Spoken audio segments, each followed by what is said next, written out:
అందరికి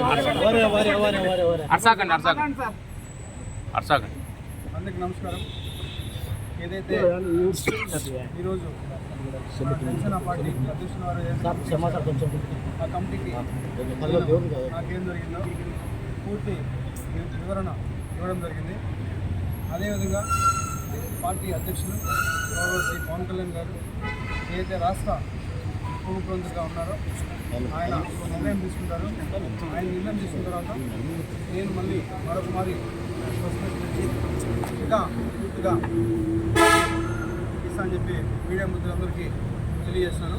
మరొకసారి ఇప్పుడు కావచ్చు, ముందు కావచ్చు, ఇప్పుడు కావచ్చు, ఇంకా ముందు కావచ్చు, లేకపోతే ఇంకా రాబోయే గంటలు కావచ్చు, రోజులు కావచ్చు, ఎన్ని కేసులైనా ఎదుర్కోవడానికి నేనున్నాను. నేనే ఎదుర్కొంటాను. వాళ్ళు 100 కేసులు పెట్టినా కూడా నేను వాళ్ళకి క్లారిటీగా విత్ పిన్ టు పిన్ ఇప్పుడు ఏదైతే కమిటీకి ఇచ్చానో అదే విధంగా నేను మళ్ళా కోర్టుకు కావచ్చు, లేకపోతే ఇంకేదైనా కమిటీకి కావచ్చు, చట్టపరంగానే నిర్ణయాలు తీసుకోవాలని చెప్పి నేను ఈరోజు మీ మీడియా మిత్రులందరికీ తెలియజేస్తున్నాను.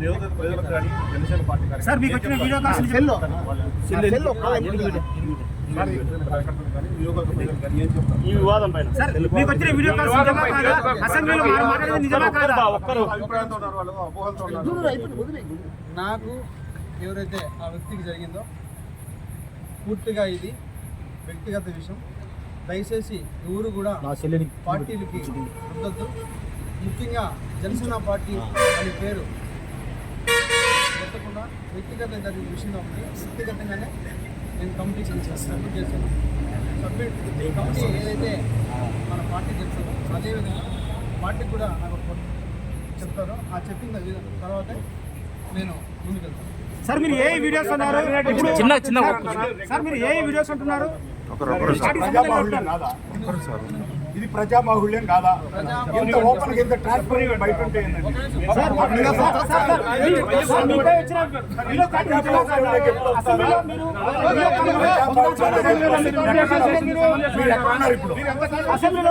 అసెంబ్లీ సాక్షి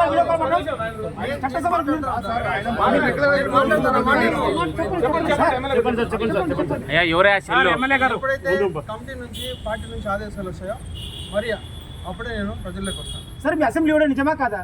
అసెంబ్లీ నుంచి వీడియో కాల్ చేయడం నిజమా కాదని మీరు చూసారు. దానికి కూడా నేను కమిటీకి ఒక క్లారిటీ ఇచ్చాను, ప్రూఫ్స్ కూడా సబ్మిట్ చేశాను. కమిటీ ఏదైతే డెసిషన్ తీసుకున్న తర్వాత మళ్ళీ నేను ఒకసారి ప్రెస్ మీట్ పెట్టి ప్రతి ఒక్క మీడియా మిత్రులకి నేను విడమర్చి ఇది ప్రూఫ్స్ కూడా మళ్ళీ సబ్మిట్ చేస్తాను.